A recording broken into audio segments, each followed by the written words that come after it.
It's January 2017 at the headquarters of the African Union here in Ethiopia. An IT engineer is looking at the servers in this building, and something seems off.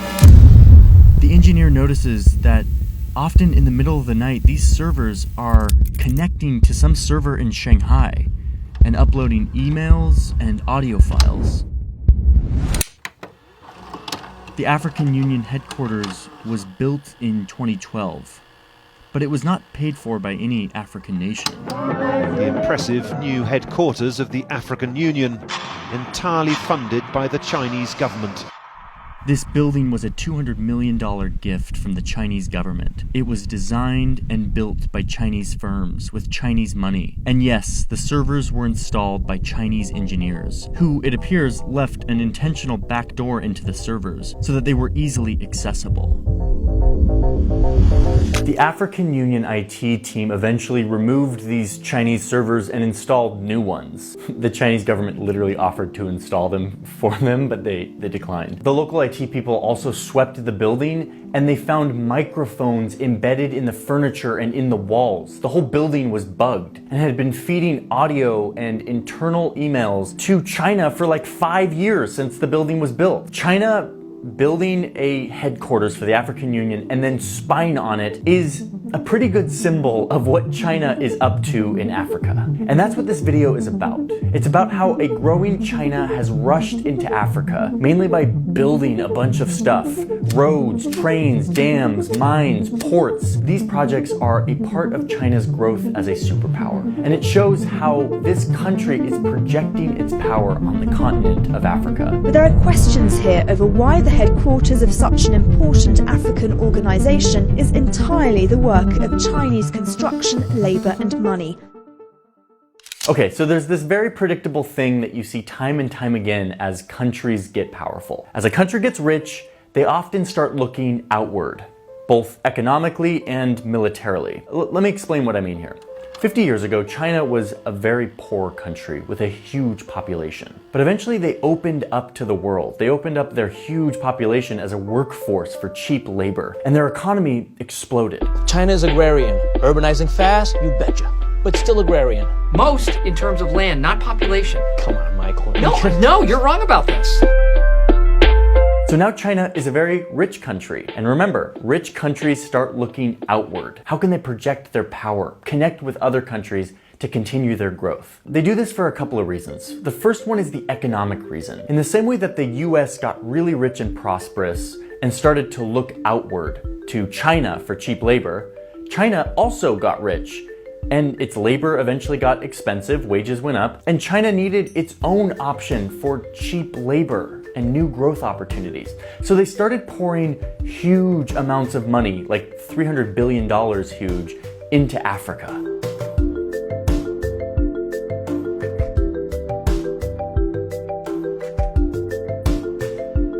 Okay, so that's the economic reason. China grows really fast, their growth is slowing down, so they need to invest in emerging economies, is what the economists will call it. Economies that haven't developed very quickly yet, but that with a little bit of investment could start to grow. Untapped markets. But the economic explanation is only half the story here. In China, economics and government power are not very separate. So to understand what China is really up to, you have to understand the geopolitical motives. And to do that, we gotta look at a map. Here are all the countries that China has projects in. And yes, I've just highlighted every single country on the African continent. I mean, besides this one down here, this little tiny country of Swaziland, they're the one holdout on all of this. These projects range from transportation projects like roads and trains, to energy like oil and dams, to real estate projects like housing developments, and then mining for things like copper. You have everything from a shoe factory in Ethiopia to a $6 billion Chinese-financed dam in Nigeria, to a massive suspension bridge in Mozambique, the longest in Africa. I mean, these projects are everywhere, even here on this tiny island off the coast, where China has poured millions of dollars to build housing, a stadium, an auditorium, a library, as well as their national parliament. China built it all. There are too many of these projects to even count. And honestly, if you take it as a whole, a lot of these projects have been a major benefit and economic stimulus to these countries' economies. But why is China doing this? What are they up to? Well, in addition to all the economic value of investing in emerging markets, China's president also claims that they're doing this in the name of cooperation and friendship. 坚持以非洲方式解决非洲问题。 The African way. Let's dig into this and actually see what these projects look like and how they are built, and if it truly is the African way, whatever that means. Okay, so there's this really impressive rail system that China built in Kenya. It goes from Nairobi to Mombasa in just under 4 hours, which is faster than any train in the United States, which, let's be honest here, isn't really saying much because here in the United States, we don't really know how to build trains anymore. We used to be really good at it and now we're not. It's kind of a shame. And anyway, look at this train in Kenya. This railway system was a $3.6 billion project, the most expensive infrastructure project since Kenya's independence. And it was mostly entirely paid for by a giant loan from China's state-run bank. So it was financed by China, designed by Chinese engineers, and then built by Chinese construction firms that sent Chinese workers to hire locals and manage the project. And now it's a Chinese company that actually runs the thing. If you ride this train, you're gonna see all of the safety announcements and all of the documentation in Chinese, in Mandarin. It is very clear who financed and built this thing. It looks like China just parachuted in and plopped this thing down in Kenya. And now Kenya has billions of dollars of debt that they have to pay back to China eventually. In fact, 72% of all of Kenya's debt is owed to China. And this railway was meant to reduce congestion on the highway that runs parallel to it, but it hasn't done that. In fact, this railway cuts right through like these two national parks. While the train will offer passengers a view of a lifetime while passing through the national park, conservationists are concerned that this construction will affect the ecosystem and the wildlife that live here. And it's actually not doing what it said it was going to do. So yes, Kenya has this big shiny railway, but it wasn't really solving African issues in the African way. Meanwhile, the Chinese construction workers who came to build this thing were caught treating the local workers very poorly, making them sit at separate tables during meal breaks, punishing them when they didn't complete deadlines or take out the garbage on time. That mixed with the fact that some of these Chinese workers were taking bribes as a part of a huge corruption scheme with this railway. And it's clear that this project wasn't actually about supporting the local environment. It just left Kenya with a giant pile of debt and a big shiny railway. But listen, that's not always the case. There are tons of these projects and some of them are truly helping the locals, like this big, beautiful, shiny road here in Lesotho. This used to be a rough gravel road, and it is now a beautiful, shiny road that is helping the locals move around in their country. So it's definitely a mixed bag. And listen, I get it. China, you want to give a $5 billion loan to Nigeria to build a dam because Nigeria has 200 million people, many of them young, and you want to help them become a booming economy so that you can get in on some of that growth. Oh, and you love the fact that you don't have to adhere to any environmental standards while you're doing these projects, which I know you love, China. I know it. That's the business rationale. We're looking for new economies to invest in and be a part of their growth. But if you look a level deeper, you won't just see a bunch of investment projects.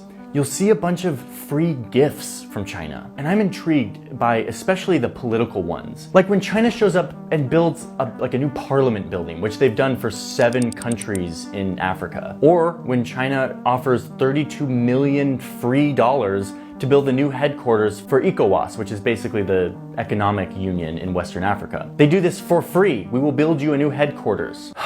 Well, let me be clear. There is no such thing as a free gift in international relations. Everything has strings attached. So a major part of all of this investment in Africa is China investing in its future as a global superpower who needs to have friends and has historically not had a lot of friends throughout the world because the big boy United States has been doing all the friending by giving people stuff and making their lives better so that they can be allies. So China is getting in on this. And China has used their checkbook to make friends with literally every single country in Africa. Of course, besides Swaziland, the teeny little country in the south that has been the one country that has held out on all of this. In funneling all of this money into these countries, China has been able to get all of these countries, besides Swaziland, to not recognize Taiwan anymore and to support China instead. The TLDR on that is that you can't support Taiwan and China because they both think that they're China, so you have to support one or the other, and so China has been getting everyone to denounce Taiwan and say that they support China. That's a whole other thing. I'm making videos about that. Suffice it to say that China has been using its checkbook to get all of these people to be their friends. It's sort of like the rich kid in middle school who like brings you an MP3 player because he wants you to be his friend, and you're like, sweet, if you give me your MP3 player, I'll be your friend. I grew up in the early 2000s. In my middle school, there were MP3 players, so sorry for the throwback. But remember when China built the African Union headquarters and then bugged the entire building so that they could spy on the leaders and their emails and their conversations? That is a perfect representation of the strings that are usually attached to these projects. But perhaps the less obvious but more dangerous strings attached are the debts. John Adams said it best when he said, quote, "There are two ways to conquer and enslave a country. One is by the sword and the other is by debt." It's a pretty intense quote, but it really applies here. So many of these projects have been paid for by Chinese money through loans. African nations diving deep into debt. We all know that when you owe someone money, that person has a lot of power over you, especially if you get to the point where you can't pay them back. And this isn't just theoretical. A few years ago, China helped Sri Lanka build a port here in the southeastern coast. It was done with a Chinese loan. With time, Sri Lanka struggled to pay back that loan. So in 2017, China swooped in and said, "Can't pay back your debt? No worries. Just lease us this port. Let us have it for 99 years. And Sri Lanka's like, that doesn't sound great, giving a piece of our sovereign territory to China, which they could potentially use for military, but we are in so much debt and they're offering to relieve some of that debt if we give them this port.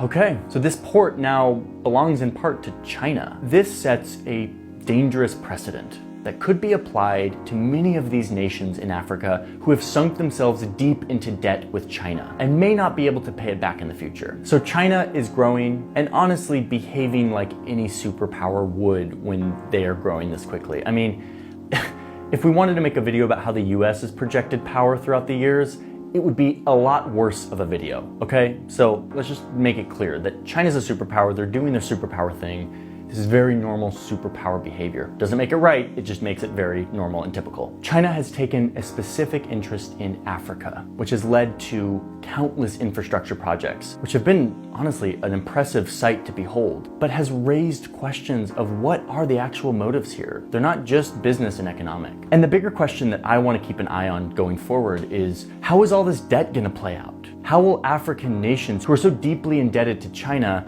have to service that debt in the future? And what will happen if they can't pay it back?